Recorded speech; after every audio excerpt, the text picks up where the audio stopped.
PTE repeat sentence 2025. What I should be basically doing? Can I still follow the same methods that I did in 2024 and get a good score? Can I add fillers? If I fumble once, how much marks would I lose?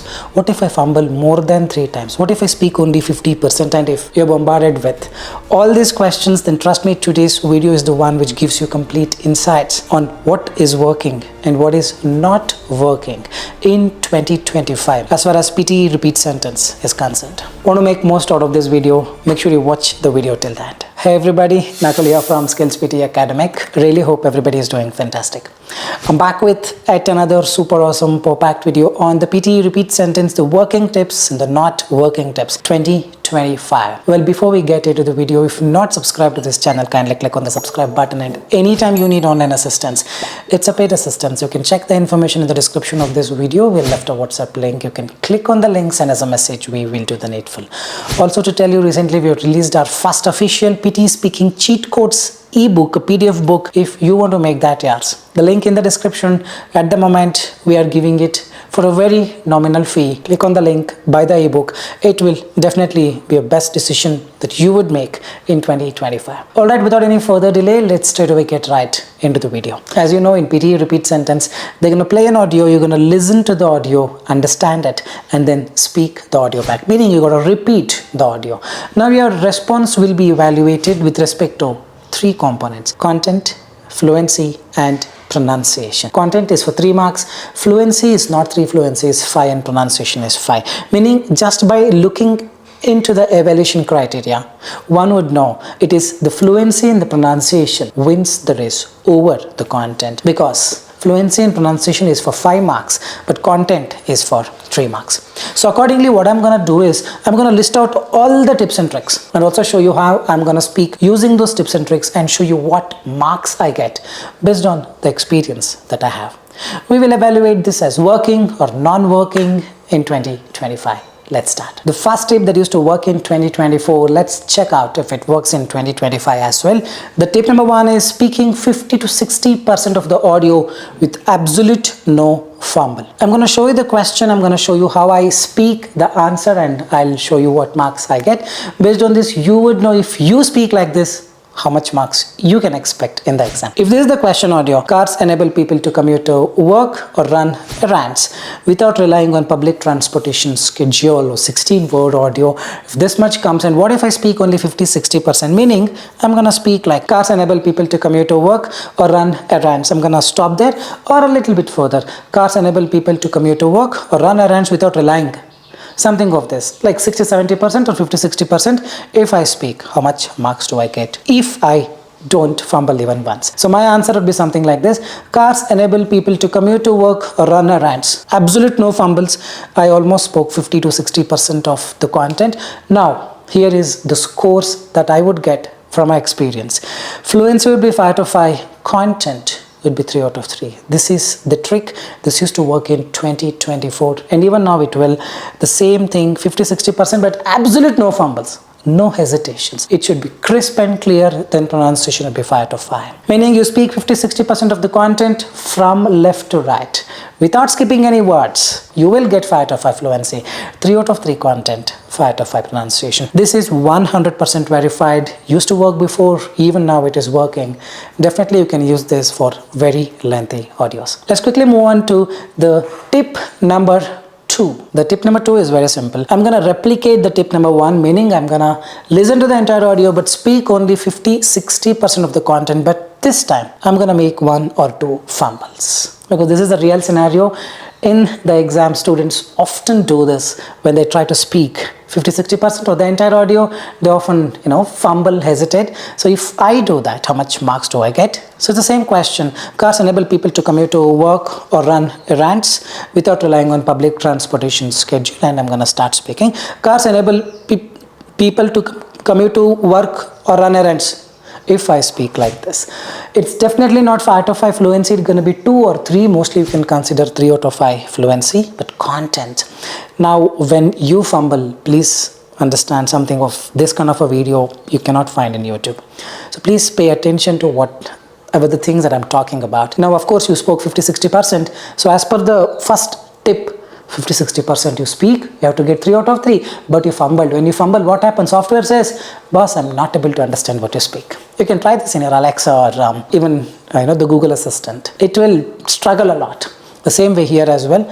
You fumble, content will go down, so content will be 1 out of 3, pronunciation 3 out of 5. So this out of 3 marks, see, 1 repeat sentence contributes 3 marks. You add this and then convert it to 3 marks.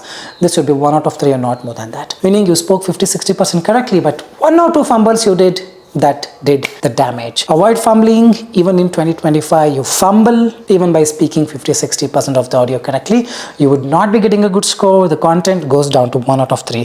Fluency drops down, pronunciation drops down. Remember this. Now the tip number 3. I'm going to speak the entire content, perfect content and absolute no fumbles. This is common sense. Well, I have to get full scores, but let me just show you that. This is the question. This snack is synonymous with Tibetan New Year and is prepared by all families. Exactly if I speak, so you don't have to match everything. I mean, you don't have to copy the accent of the speaker, but at least to some extent you copy the speed and the pauses of the speaker should be more than enough. So my answer would be something like this. This snack is synonymous with Tibetan New Year and is prepared by all families. After New Year, there was a pause when I spoke for the first time. Meaning if the question has a pause somewhere, you try to imitate it. In the worst case, if you cannot, it's fine. But try to imitate the speed of the speaker and the pauses of the speaker for a better score towards your fluency, content and pronunciation. You do this, you get 5 out of 5 fluency, 3 out of 3 content and 5 out of 5 pronunciation. This is going to be total 3 out of 3 from 1 repeat sentence if you speak like this in your exam. The next test case is you're going to speak the entire audio perfect. Response, content is precise, but I'm going to make 1 or 2 fumbles. So let's see how much marks do I get. The question is, cars enable people to commute to work or run errands without relying on public transportation schedule. I'm going to start speaking. If you speak something like this, let's see what scores you get. Cars enable people to commute to work or run errands without relying on public transportation schedule. Hardly here and there 1 or 2 fumbles I did. I don't know why my score is so less. You do this, it's gone case. Fluency from 5 becomes 2 or 3. Content, you've spoken everything, but you've given fumbles. Trust me, this is verified. 100% you will not get content 3 out of 3 because it is the fluency that always wins the race over the content. You do this, content will be stuck at 1 out of 3, pronunciation 3 out of 5. So overall, if you converted it to just 3 marks, it would be 1 out of 3 and not more than that. Even though you spoke everything correctly, with those 1 or 2 fumbles, it just did the damage it had to. So be very, very careful. The strategy goes this way. Speak half or 60-70% with absolute no fumbles. You're going to make it. This is the real strategy for lengthy audios. Now let's take up another test case, another technique. I'm going to speak the entire content correctly, but I'm going to give some pauses. I'm not giving fumbles or hesitations, but I'm giving extra pauses. Let's say if this is the audio and this is the way the question appears. This snack is synonymous with Tibetan New Year and is prepared by all families. There was only 1 pause. But let's say I'm going to speak this way by giving a lot of pauses. This snack is synonymous with Tibetan New Year and is prepared by all families. This is going to be gone case. I'm telling you, content will go down. What software wants is, it just needs you to give the audio the way it gave it to you. You heard it, you speak the same way, you get good scores. You heard it and now you're speaking a different way from what you heard, then content goes down, fluency goes down, pronunciation goes down, even if you've spoken it perfectly. So now the fluency completely goes for a toss. 2 out of 5, or in some cases it could be 0 out of 5 as well. If it's a very short audio, then it can be 0 out of 5 as well. For content, yes, you spoke, but lot of pauses, definitely it will not be 3 out of 3. It's gonna be 1 out of 3, or in the worst case could be 2 out of 3. Pronunciation score usually will be the same as the fluency. Most number of times this is true. So the idea is, don't give unnecessary pauses, meaning there should not be a break in the rhythm. Whatever the speaker spoke, the same way you speak, but few of the words you miss, few of the words you misinterpret, few of the words you change, absolutely fine. What gives you mark is the fluency, the crisp clarity, and 50-60% of the content exactly matching will ensure 3 out of 3 from 1 repeat sentence towards your speaking and 3 out of 3 from 1 repeat sentence towards your listening. Remember this. The next test case is adding fillers in 2024. Absolutely, it was giving a very low score. Even in 2025, we have tried and tested this. What is this filler? I'm going to show you. This is the same audio. The snack is synonymous with Tibetan New Year and is prepared by all families. Now a person starts speaking. The snack is synonymous with Tibetan. I love you, I love you, I love you, I love you, I love you. Or he may end up speaking, the snack is synonymous with Tibetan New Year. I'm at a lovely place, I'm at a lovely place, I'm at a lovely place. The person now thinks the fluency has to be 5. No. See, the idea is very simple. You give less data, it's okay, but don't give wrong data. Wrong data will, convey different meanings. It will tell the software that the listening skills are very bad. Ears are not functional because you're speaking for some other audio. Correct? So now even if you speak perfectly, even if you have the rhythm, fluency will not be counted much. This is pretty much valid with all the AI softwares, even in the exam Pearson and other AI softwares that I have tried, because we are developing the mock series, the website as well. There also we tried a lot of things. Most of them reduce the fluency when the content is completely wrong or some new fillers have been added. So from my experience, it's going to reduce the fluency to 3 out of 5, though it was precise. Content 1 out of 3, not 3 out of 3, and pronunciation will be the same as fluency. The verdict, don't add fillers in 2025. The next is, I'm going to listen to the audio and skip the first phrase. This is what usually happens in the exam, a practical environment testing. In the exam, people listen to the audio. First part is very difficult to understand because they don't have the context yet. So first part, first 2 words, first 3 words, usually people don't understand and they miss that out and speak the rest of it. If I do this, what happens in the exam? Let's check it out. This snack is synonymous with Tibetan New Year and is prepared by all families. If this is the audio and my response is like, with Tibetan New Year and is prepared by all families, this is not going to give the scores. I started probably after 4th word. The first few words are really, really important. We're not sure why, but this is how it is. You can skip the second part or the third part, but the first part you have to speak. You skip that. We have seen people getting low scores. Fluency will be reduced to 3, pronunciation 3, and content 1 out of 3. Probably this could be 1 out of 3 from one repeat sentence if you speak like this towards your speaking and listening. Now we'll take up the next one. Speaking only the first phrase. It's a lengthy audio. I have another test case for a short audio. For a lengthy one like 10, 12 words or 12, 14 words, I'm speaking only first phrase. So now what is this phrase? Phrase is a small meaningful sentence. For example, in this snack is synonymous with Tibetan New Year and is prepared by all families. This snack is synonymous with first phrase, Tibetan New Year, second phrase, and is prepared by all families, third phrase. A small short sentence that actually makes sense is a phrase. Now my response is like this. This snack is synonymous with, and I click next.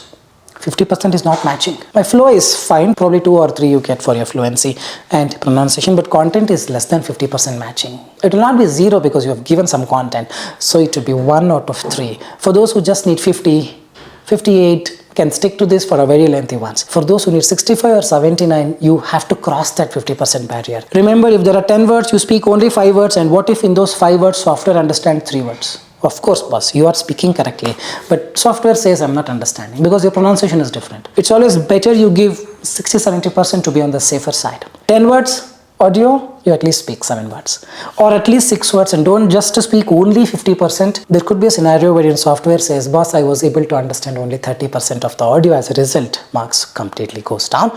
Remember this. The next test case. This is what a lot of people do. I would have told them to apply this 50, 60 or 70% of the content kind of strategy only for lengthy ones. They would apply it for shorter ones as well. The next test case is speaking 50-60% of the content even for a very short audio. For instance, if the audio is of only 7 words, this snack is synonymous with New Year, and the response is, the snack is synonymous, and now it's going to be 0, man. No, because it has a very less data to actually judge. Hope you are getting it right. So you cannot speak 50%, 40%, 60%, even for a 5-word audio or 7-word audio, because the software needs some data. So you got to speak them full. Here, let's say 1 word you missed. The snack is synonymous New Year. Then you will get the marks. Or the snack is synonymous with Old Year. You still get the marks. But you complete it. For a 5 to 7-word audio, don't cut it into half. We have tried this. Fluency becomes 0 because it's a very short data to understand what you're talking, and content or fluency could be 1 or 2 in the worst case, but content definitely goes for a toss. 0 because hardly you have spoken 2-3 words. At least some 4-5 words you speak, it will have some data to judge you. Pronunciation will be the simulation of what fluency. So don't try this for shorter audios. That's the verdict. Now we'll go to the last test case. Speaking after 3 to 4 seconds, the audio goes. Once the audio ends, recording will not be on and there is no beep sound, most probably in repeat sentence. Once the audio ends, it says recording. No, it says beginning in 2, beginning in 1 and then recording. 2 seconds delay will be there, or in some cases it could be 1 second delay. Post that, you can speak. But let's say you did not speak for 3 or 4 seconds, even after you see recording, the microphone will turn off. It will wait for 3 or 4 seconds once it shows that blue bar or once it shows that recording. Once you see recording, start speaking immediately or probably after 1 second. But if you wait for 3 seconds and after 3rd second you're trying to speak, 100%, it will turn off the mic. This is pretty much working fine. I've clarified with a lot of students who have been giving exams last week, 2 weeks back, 3 weeks back, 1 month back, pretty much valid. Exact 3 seconds it will wait. If it doesn't get a response, it will turn off and you don't have a mechanism to restart the question. Avoid doing this. Once the audio ends, don't speak immediately. Be patient. Just check for the recording to be on, meaning the mic should be on. It will not be on immediately. It will take 1 or 2 seconds. There will be a 1 or 2 seconds delay. Post that, you see a recording and then start speaking. Meaning the verdict is, don't close your eyes and try to write first letter or try to imagine by closing the eyes what was the audio. You will never know when the recording is on and when it was off already. Hope you are getting it. I really hope this was an informative content giving you insights on the score calculations as far as 2025 is concerned for PTE repeat sentence. If you believe the video was informative, like, share and subscribe and leave your valuable comments in the comment section. With this, I'm going to park the session here. This is Nakul, Nakul signing off from SKILLS PTE. Soon we'll be back. Till then, take care. Bye-bye. Thanks much.